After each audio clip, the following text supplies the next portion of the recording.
যে বিজেপির সাংসদরা মতুয়ার বিরুদ্ধে কথা বলে মতুয়াকে ভয় দেখাচ্ছে কে? শান্তনু ঠাকুর, অসীম সরকার। বাংলায় কে বলেছিল এসআইআর ঘোষণা হওয়ার আগে যে 1 কোটি লোকের নাম বাদ যাক? বিজেপির নেতারাই তো বলেছে ড্রাফট লিস্ট পাবলিশ হওয়ার পর দেখবেন সংখ্যাটা যখন অ্যাকচুয়াল বেরোবে ফাইনাল ভোটার লিস্টে 1 কোটি নামই বাদ যাবে। বিজেপি তো টার্গেট সেট করে দিচ্ছে ইলেকশন কমিশনের জন্য। এরা কিভাবে কথা বলছে? কেউ বলেছে 1 লক্ষ নাম বাদ গেলে বাদ যাবে, কেউ বলেছে 5 লক্ষ মতুয়া ভাইদের নাম বাদ গেলে বাদ যাবে, কেউ বলছে 1 কোটি বাঙালির নাম বাদ যাবে। যারা আমাদের রোহিঙ্গা বাংলাদেশি বলে দাগিয়ে দিয়েছে, আজকে ড্রাফট লিস্ট থেকে যে 58 লক্ষ লোকের নাম বাদ গেছে তাদের মধ্যে কতজন রোহিঙ্গা আর কতজন বাংলাদেশি? আজকে তো 1 মাস হলো। আমি 31শে ডিসেম্বর দিল্লিতে গেছিলাম নির্বাচন কমিশনের সাথে বৈঠক করতে। আমরা দাবি রেখেছিলাম 1 মাসের মধ্যে প্রকাশ করেছে।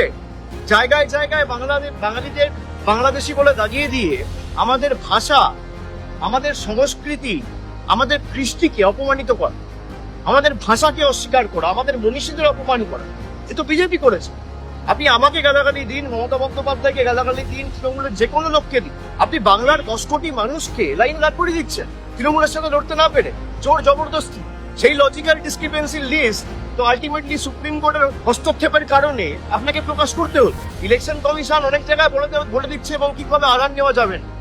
আরে যারা লজিক্যাল ডিসক্রিপেন্সি কেসে রাখছে তারা তো ম্যাপ, তাদের নাগরিকত্ব নিয়ে তো কোনো প্রশ্ন নেই। তাহলে আধারটাকে তো আপনাকে আইডেন্টিটি প্রুফ হিসেবে গণ্য করতে হবে, মান্যতা দিতে হবে। আমরা তো এটাই প্রথম দিন থেকে বলে আসছি।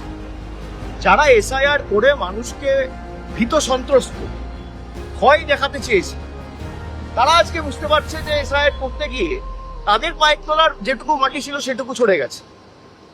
বিজেপির যা ভোট শতাংশ ছিল, আগামী দিন দেখবেন কি অবস্থা হবে।